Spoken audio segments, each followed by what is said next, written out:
Thanks for joining us at Right On Replicas, where we're proud to bring you the best scale model kit reviews on the planet. This review covers the Kevin Harvick Jimmy John's No. 4 Ford Fusion NASCAR kit. It's a 125 scale Revell model number 85-4218. It's a skill level 5 kit for the advanced builder, and the pieces are molded in white, clear, with black vinyl tires and water slide decals. There's 104 pieces to this kit and some really nice instructions. When you're done, the dimensions are about 8 1/4 inches long, 3 inches wide, and 2 1/4 inches high. Here are the contents of this kit. And I opened the box, and there they were, all the parts that were in the box. This is what you call an open box review. Only mine only takes about 10 seconds. But even that won't help you build the kit, so that's what we're going to show you. Now, you'll notice that the decals are very colorful and the register is good, but I suggest using some aftermarket decal setting solution for these, as some of them are pretty large. Now, we'll be using Model Master liquid cement, sometimes super glue for strength, and white glue for the clear parts.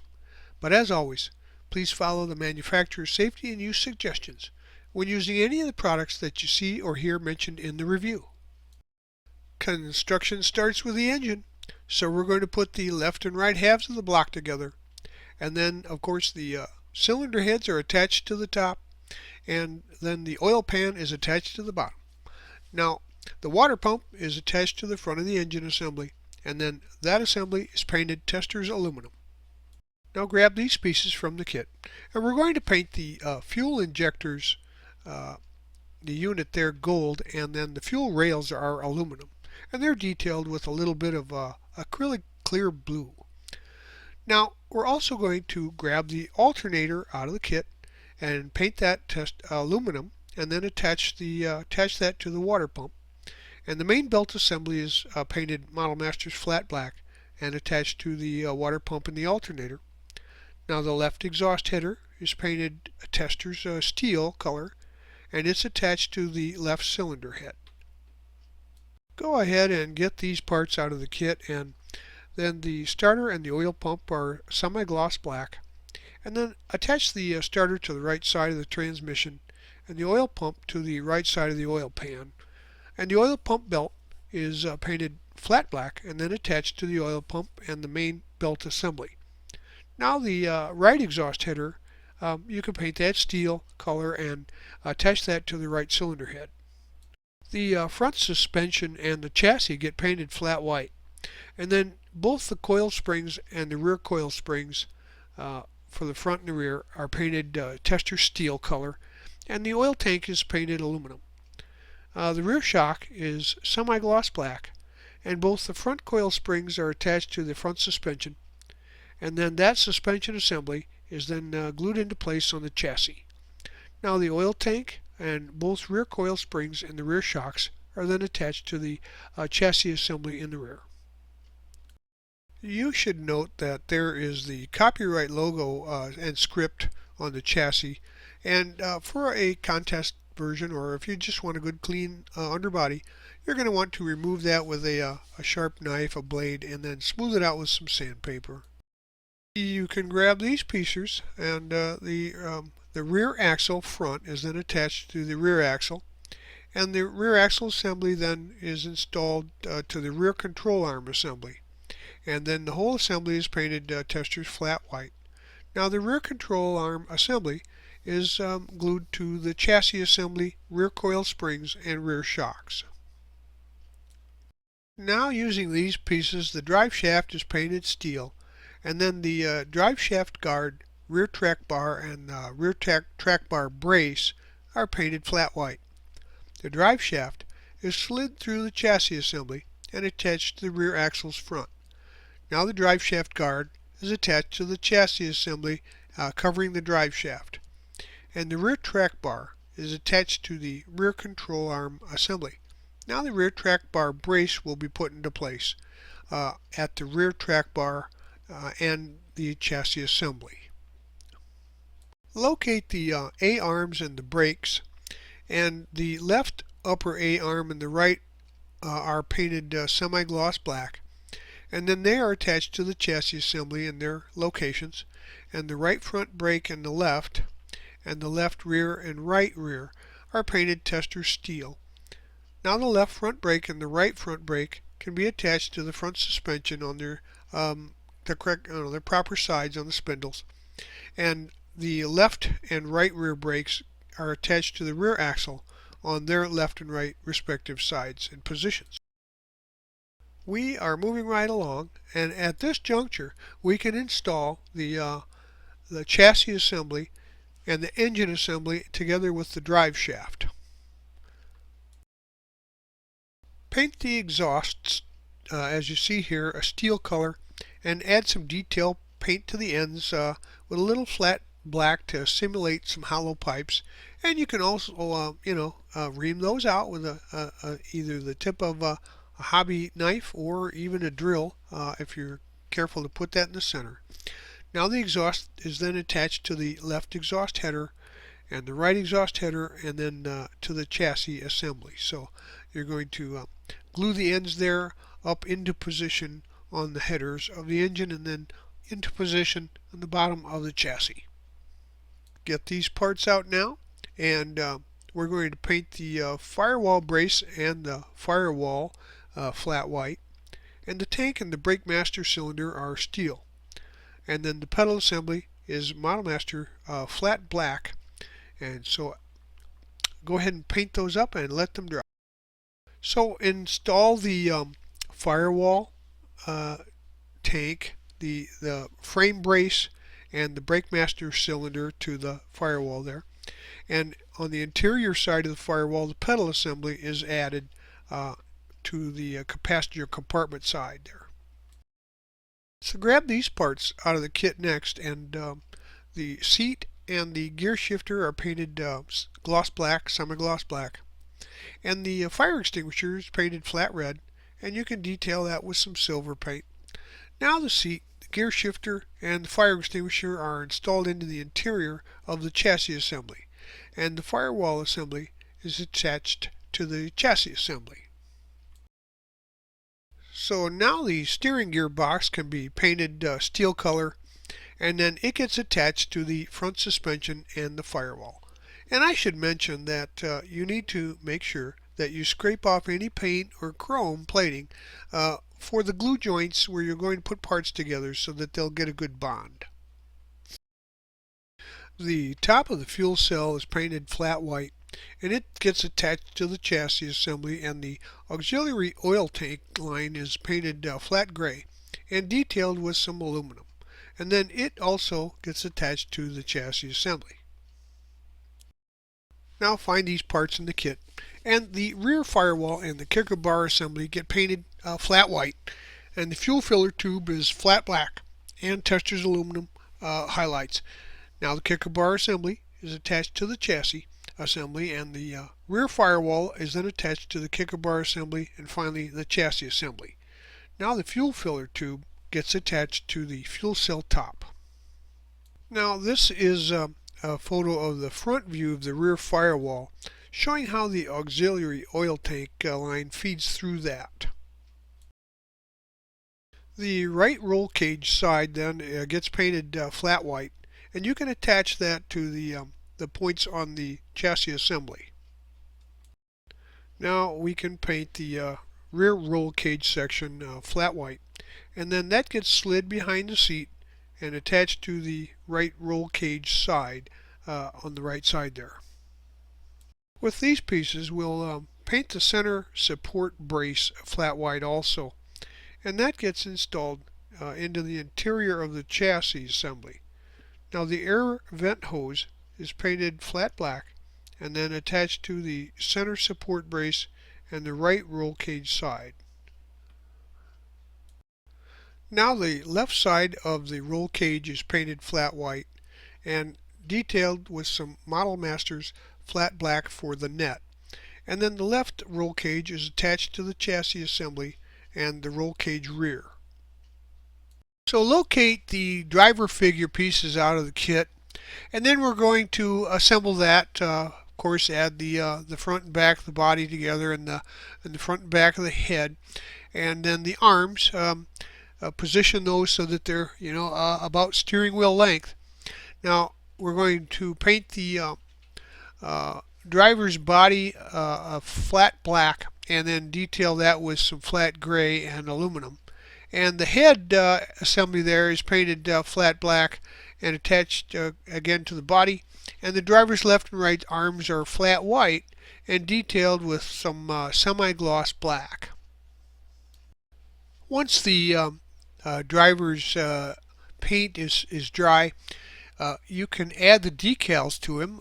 The chest takes number 51 on the left, 50 in the middle, and 52 on the right. And then the helmet is number 53. Now the back side on his back is 49. And then of course the arms get 55 and 6, and the left leg 54, and the right leg gets 57. And as you can see, it's a pretty well uniformed driver for a NASCAR kit. I'll locate the center bar and paint that flat white, and that gets installed between the roll cage left side and right side. And then finally the driver gets glued to the seat inside the passenger compartment. Get these parts out of the kit, and the dashboard gets painted flat black and detailed with some gloss red, as you can see. And then the tack is painted aluminum. The steering wheel is detailed with aluminum and some semi-gloss black. Now number 9, decal is applied to the dashboard, and 60 gets applied to the tachometer. Now the tack is then attached to the steering column, and the steering wheel assembly is attached to the dashboard. Go ahead and attach the dashboard assembly into the notches where it's installed onto the chassis. So get these pieces out, and the roll cage top and the V frame brace are painted flat white. The rear view mirror is semi-gloss black and detailed with some aluminum, and the rear view mirror then is attached to the roll cage top. Now the top is installed into the chassis assembly there, and the front V brace is attached to the firewall and both sides of the roll cage in the engine compartment. Grab these front shocks out of the kit, and they're painted semi-gloss black. And now attach the front shock to the left roll cage side and the front suspension, and then on the right side we're going to add the shock to the roll cage side and the front suspension there. Locate the radiator and the hoses, and the radiator back gets painted aluminum, and the fan is painted aluminum and detailed with some semi-gloss black. Then the lower radiator hose and the upper are painted with some rubber color, and the radiator back is attached to the fan. Now install the radiator assembly into the chassis assembly and the receivers there, and the upper hose is detailed with some aluminum and attached to the left side of the radiator fan and the intake manifold. Now the lower hose is attached to the right side of the fan and the water pump. Find the air cleaner, and that gets painted some gloss white, and it gets attached to the fuel injection unit on top of the motor there, as you can see. Now we can turn our attention to the wheel assemblies, and the 4 inner and outer wheels get painted gloss black. Then the metal axle pin can be installed into an inner wheel, and then an inner wheel into the tire, and then the outer wheel gets snapped on the other side of the tire, locking the metal axle pin in place.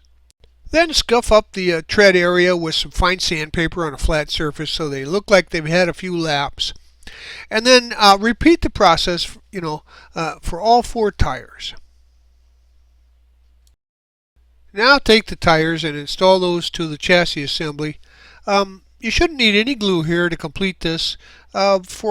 However, for an added measure, since the axles are metal, you can super glue them into position on the ends so that they'll continue to rotate inside the hubs if you're going to glue them on instead. With the underbody really taking shape now, we can turn our attention to the body. And the first thing I do is wash it in a mild dish detergent and warm water, and then let it air dry. And once that's dry, you can primer it inside and out with some medium gray or light gray paint, a primer. And then the body gets sprayed a Duplicolor universal white's what I use, the Duplicolor Perfect Match. And once it's dry, you can mask off the body in order to paint the black sections. So I used some universal black to paint that section, and you can see the results here. Now get these pieces out of the kit, and I spray painted the rear spoiler with the black, and then attached that to the body. And the window already has some of the detailing and surrounds on it, so you just need to install that. I use some of the clear part cement, but you can also use some white glue. And I also use some clear part cement to attach the airfoil into place.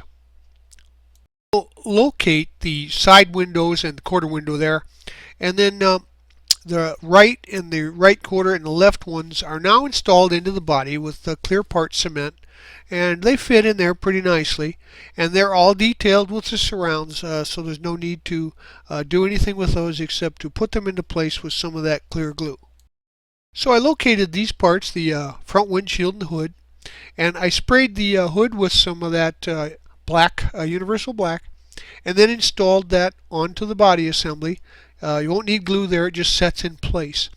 And the windshield, like the others, are already detailed, so you can just use some of the clear part cement or white glue and glue that into position now. Now you can go ahead and just place the body onto the chassis. You won't need any glue, it fits right into place. So go ahead and put that there at this time, and we'll move on to the next section. The decals are next, and you should use plenty of warm water. And if you find that the water starts getting cool as you're working, refresh that with some more warm water. It helps with the flexibility of the decal and helps it fit contours. Now also use some warm water on the body to place the decals into position. These are pretty large, and you can start with the front end or wherever you'd like to, but I start at one end and work towards the other end or around the sides, depending on the size of the decals. Now you also will find that setting solutions will be very helpful in this case. They are very good decals, but nonetheless it helps the decal conform to contours when you use some of the aftermarket setting solutions to help them nestle in and follow all the ridges and panel lines. So go ahead and place those into position, and squeeze out any of the air bubbles or trapped water underneath them, and make sure that those are in proper position, and finally coat them with some more of the decal setting solution to ensure that they stay into place. Now we'll finish that up with the decal number 12, which is applied to the underside of the hood. Finally, the tires get 2 decal number 48s and 1 decal number 59 each, and then once the decal set is dry, the body can be placed back onto the chassis with no glue. Well, there you have it. There were no defects at all to note on this kit. The molding was very crisp and clear, and these new NASCAR kits are the real deal. Unlike the older kits that you used to make back in the 90s, these are very detailed and all the parts fit perfectly together. There's just a couple of the sponsor logos that didn't appear on this kit that probably were on the original car, but that all has to do with licensing. Nonetheless, this Jimmy John's version came out just beautiful, and it'll make a great addition to anybody's NASCAR shelf. So if I were you, I'd buy one and put it on my shelf. Oh, we hope you like this premium step-by-step model kit review. And you can also find us on Facebook and at our website, rideonreplicas.com. But if you don't want to miss any more of these reviews, you should subscribe to our YouTube channel. Thanks!